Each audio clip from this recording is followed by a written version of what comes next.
Mo on the set. Tatum. Back to Mo. Daugherty to Kebasek to Daugherty. 22-20.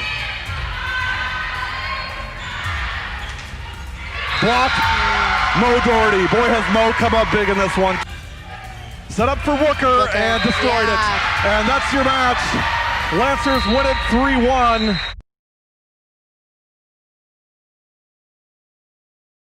We're here with Sean and Christine Daugherty from Brookfield Central talking about high school athletics. They have 3 children in athletics, 2 of them at the high school level.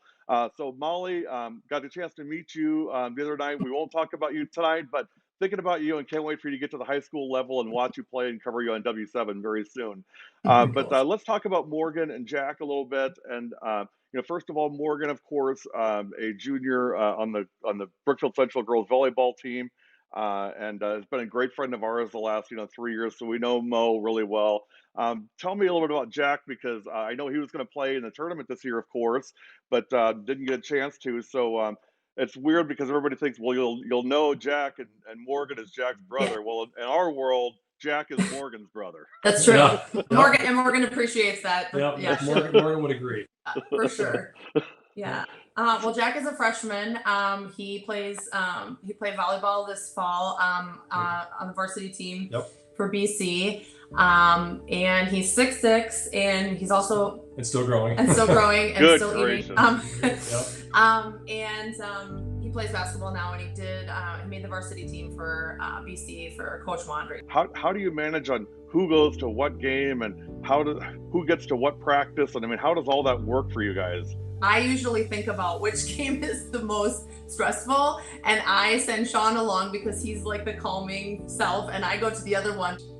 We are big believers in the process. We are big believers in the kids learning from different coaches, learning from different coaching styles. We are big believers in the kids focusing more on what they can give versus what they can get. Part of the process is going through disappointment, is navigating through challenge and adversity, is figuring out how to deal with things that don't go perfectly, because that's life. And so we've really tried to let the kids work their way through that. I think that's about confidence. Looking back on the way that we handled youth sports with the kids, we have no regrets. We were not nearly as intense as many of the other families in our community that were just, their kids were enrolled in high travel, high demand, high commitment sports by 3rd, 4th grade. We took a different approach. We took a longer view. We talked about it being a marathon, not a sprint. It was important for us that the kids had balance. It was important for us that the kids didn't burn out. It's important for us that they played multiple sports, that they took vacations, that they had friend time. They all have their black belts in karate. They spent 4 years each, and that was a great thing for them, for their physicality, their mentality, their confidence, their communication.